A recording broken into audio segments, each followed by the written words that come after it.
근데 이 영화는 보고 나니까 확실히 그 주인공들 중에서 윤남이라는 여전사가 탄생하는 영화가 아니었나, 작품이 아니었나 하는 생각이 들 정도로 그 역할이 너무 멋있고 진짜 여자로서 보는데도 쾌감이 느껴질 정도로 즐겁게 잘 봤습니다. 네, 저는 제가 생각해보면 여배우 아무리 주인공을 많이 하는 여배우라고 해도 이렇게 어디 하나 얽매이지 않고 지지리 분상 떨지 않고 정말 시원시원한 액션을 할 수 있는, 연기를 할 수 있는 역할을 만나는 게 쉬운 게 아닌 것 같아요. 그래서 고준희 씨도 연기하시면서 굉장히 남다른 쾌감을 느끼셨을 것 같은데 어쩐지 여쭤보겠습니다. 저도 남미를 연기하면서 되게 만족을 많이 느꼈던 것 같아요. 약간 남이의 시원시원한 성격도 그렇고 액션을 하면서도 그렇고 평상시에 못 해본 걸 하니까 액션도 너무 재밌었고요. 그리고 액션을 저희 한 3일 찍었는데 되게 긴장하고 약간 재밌게 찍어서 저는 막 힘들거나 약간 이런 거는 좀 잘 못 느꼈던 것 같아요. 네. 고준희 씨가 연기하신 윤남이가 멋있다고 생각하시는 분들은 박수 한번 쳐주세요. 저도 박수에 한 표. 네.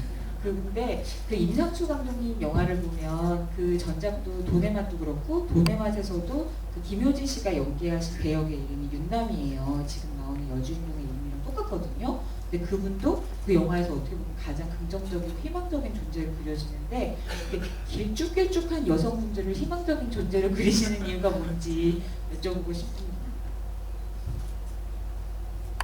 네. 제가 제일 처음에 데뷔작이 처녀들의 저녁 식사라는 작품이 있는데 혹시 아시는 분이 있는지 모르겠네요.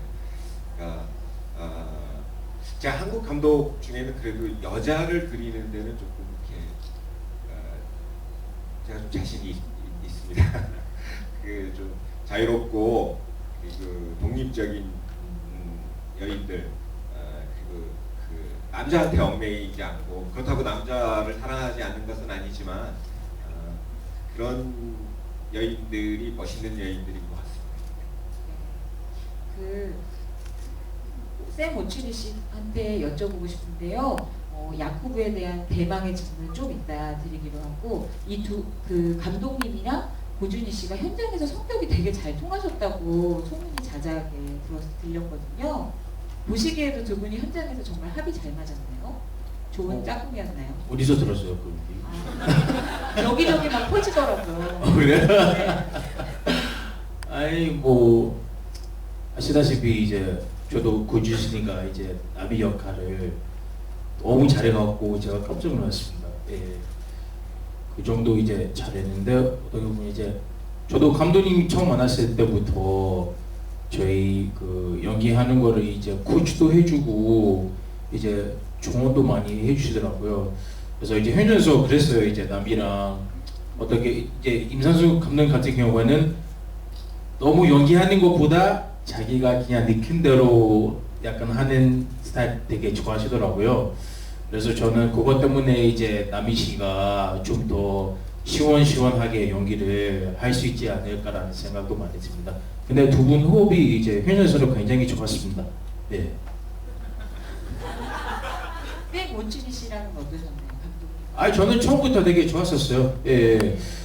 저는 이제 그 감독님 만나기 전에 이제 감독님이라고 생각하면은 되게 무뚝뚝하고 막 이제 다가가지도 못하고 약간 그런 이미지 있었는데 저는 처음부터 만났을 때 감독님 치고는 되게 쿨하시네요. 약간 그런 생각도 들었습니다. 그래서 물론 이제 감독님 예전에 했던 이제 작품들도 이제 봤고 그래서 너무나 영광스럽고 근데 생각했던 것보다 되게 잘해주셨고 되게 그냥 편하게 해주셔서 저는 처음부터 부담이 그렇게 크지 않았었고 현장에서도 되게 재밌었어요. 저는 이제 항상 춤도 추고 이제 분위기 메이커 그런 역할이었습니다. 네, 자기 스스로 분위기 메이커라고 지금 말씀하셨어요. 제가 쌤에 대해서 한마디 해도 될까요? 네, 듣고 싶습니다. 쌤 그 한국말이 아주 익숙하지는 않기 때문에 그렇게 그 한국말을 통해서 친해졌다고는 생각하지 않아요. 깊숙이. 아 정말요? 예. 우리가 아는 거랑 다른 얘기인데. 그런데 그 맨 마지막에 복수하러 가기 전에 칼을 들고 이렇게 뭔가 외치는 장면이 있는데 그때 그 지금 자막에는 나는 겁대가리 상실이야 뭐 이렇게 외쳤는데 사실은 제가 쌤 보고 아프리카 말로 뭐 자유, 뭐 정의 뭐 이런 거 한번 외쳐봐라 그랬더니 쌤이 그러더라고요. 자유, 정의 그런 거는 자기 나라의 그 썩은 정치인들이나 하는 말이지 자기는 그런 말 하고 싶지 않다고 그러면서 이제 그 제가 겁대가리 상실이야 그랬지만 그게 사실은 두려움 없이 가겠다 뭐 이런 뜻이라고 그러더라고요. 그래서 제가 그 말을 들었을 때 쌤 간단치가 않은 사나이구나 그런 생각을 좀 했었습니다. 네. 네. 근데 사실은 쌤 원추리 씨는 우리가 예능 프로그램에서 너무 친근하게 봐오던 사람이잖아요. 근데 이렇게 이런 비중 있는 역할로 본격적인 연기를 한 건 이 영화가 처음인데 어떻게 이 야쿠브 역에 캐스팅해야 된다고 생각하셨어요? 그러니까 그 비정상 회담 네. 그거 하기 전에 먼저 만나서 작품을 하기로 했는데 저희 작품이 한 6개월쯤 늦어졌어요. 그래서 6개월 후에 다시 만났을 때는 쌤이 너무 유명한 사람이 수식간에 돼 있었어요. 그래서 우리는 저희 돈도 많이 줄 수 없는데 어떨까 그랬는데 쌤은 자기가 그 역할을 꼭 하고 싶다고 그래서 저로서는 대단히 고맙죠. 네. 그 고준희 씨한테 여쭤보겠습니다. 이게 마이크가 3개밖에 없어가지고. 네. 근데 저는 이 영화의 어떤 에너지, 특히 후반으로 달려가는 에너지는 윤남이가 만들어내는 거라고 생각하거든요. 근데 같은 여자를 보기에도 사실 그 윤남이의 삶이 그렇게 평평한 것도 아니잖아요. 힘든 삶인데 그 여자는 어떻게 이렇게 궁성도 안 떨고 누구 하나 원망도 안 하고 이렇게 자기 욕망에 솔직하고 시원시원하게 살 수 있는 거지? 너무 부러워가지고 그 여자는 어떻게 그럴 수 있는 건지 되게 궁금했어요. 어떻게 그럴 수 있는 걸까요, 윤남이는? 약간 뒤를 잘 안 돌아보는 성격이라고 저는 생각을 했었던 것 같아요. 남이가 뭐 하루하루 살면서 또 오늘도 있고 내일도 있고 하는데 굳이 뭐 그러니까 저도 약간 좀 그런 성격인 것 같아요. 그래서 뭐 남이랑 상황적으로나 약간 그런 게 뭐 같진 않지만 좀 하루하루를 대하는 자세 같은 거는 그렇게 크게 틀리진 않았던 것 같아요. 그래서 조금 어떻게 보면은 저는 오히려 좀 고준이로 살면서 쿨한 척을 하는 것 같은데 남이는 그런 상황 속에서도 그렇게 사는 것 자체가 진짜 얘는 되게 멋있는 여자구나라고 생각을 했었어요. 저는. 근데 그런 게 있었어요. 예를 들면 고준희 씨가 평소 이미지도 되게 쿨하시고 그러니까 이런 역할을 만나니까 그게 시너지가 일어나는 것 같은 안 그런 여배우가 하는 것보다 진짜 저 사람이 저런 것 같은 느낌이 확 드는 거예요. 그래서 그 농도가 더 짙게 느껴진다고 해야 하나? 그래서 그 정말 잘 맞는 옷을 입었을 때 에너지 같은 게 좀 느껴졌어요. 그래서 감독이 많이 만들어주시고. 정말요? 네. 근데 그걸 많이 보시지 않아요? 그 어떤 캐릭터와 배우의 그 궁합 같은 거? 뭐 사실은 우리가 어떤 역할을 놓고 저격이다 뭐 이런 말을 하기는 하지만 사실은 제가 생각할 때는 뭐 많은 배우들이 한 역할을 해석해낼 수 있다고 생각합니다. 뭐 그러니까 햄릿이라는 역할이 있으면 세상에 수많은 남자 배우들이 자기식대로 그 햄릿을 해석해내는 거죠.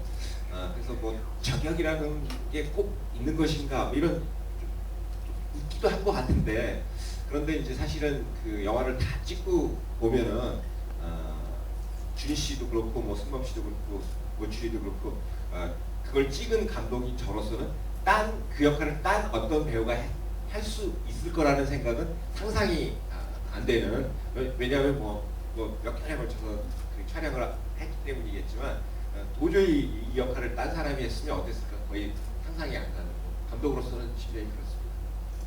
자기 자식 보는 것 같은 그런 기분인가요?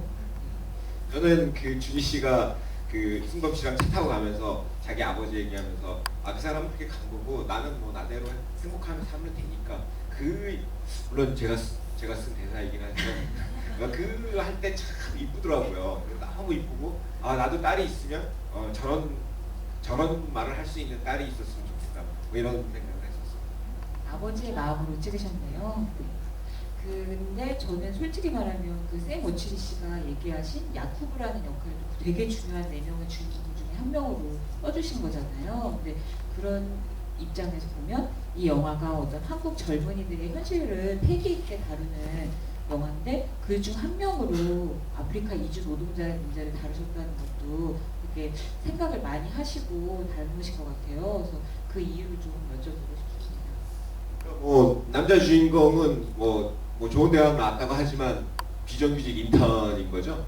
그리고 준희 씨가 맡은 여자는 그 자기 집도 아닌 뭐 자기 집이기도 하지만 그런데 이제 이렇게 스며들어가서 그냥 살고 있는 그러면서 레카차를 운전하는 젊은이인 거고 그러니까 이제 한국 사회에서 몸만 젊고 몸만 예쁘지 사실은 바닥인 인생들을 그리고 싶었던 거고 그 바닥에는 사실은 한국에 와 있는 저기 이주 노동자들 또 불법 이주 노동자들 그리고 그런 친구들을 사랑하는 한국 여인들 그것들이 한국 사회 제일 밑바닥에 어떤 그 패기 젊음 외에는 없는 그런 밑바닥 인생들을 그린 거죠 사실.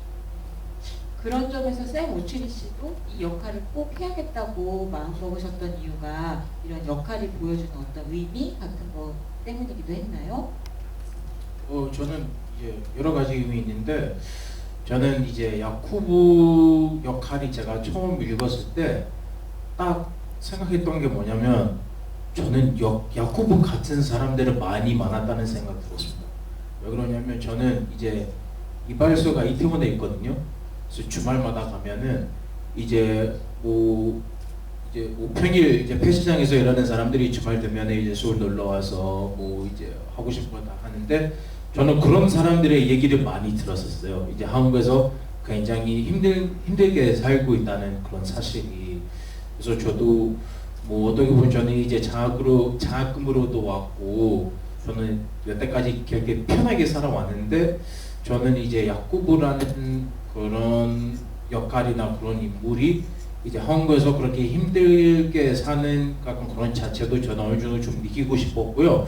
또 저는 그런 면에서도 이제 그 진짜 실제로 그런 이제 상황을 겪고 있는 사람들을 만약에 만나면 이제 대화도 나눌 수도 있고 또 저는 그 사람들의 얘기를 어느 정도 한국 대중한테 확실히 보여주는 약간 그런 거를 제가 약간 그런 이유 때문에 야쿠브라는 이제 역할을 맡고 싶었습니다.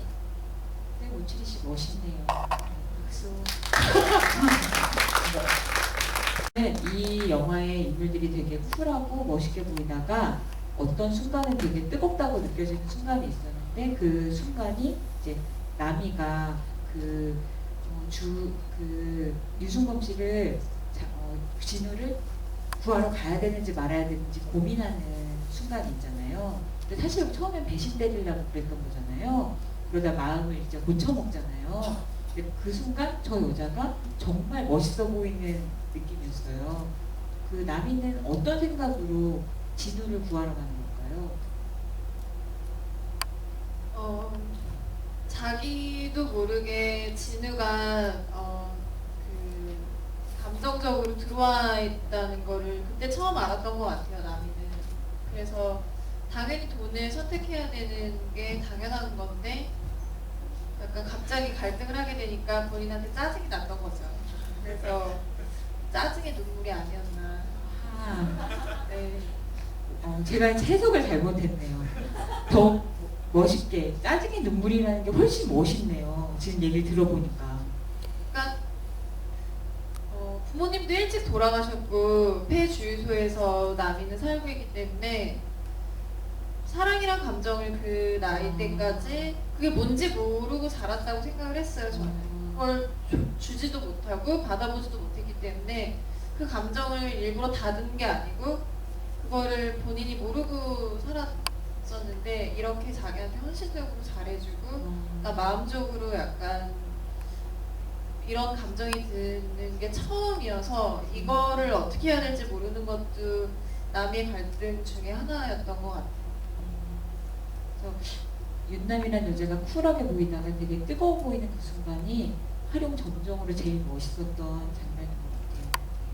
아주 인상적인 장면 중에 하나였습니다.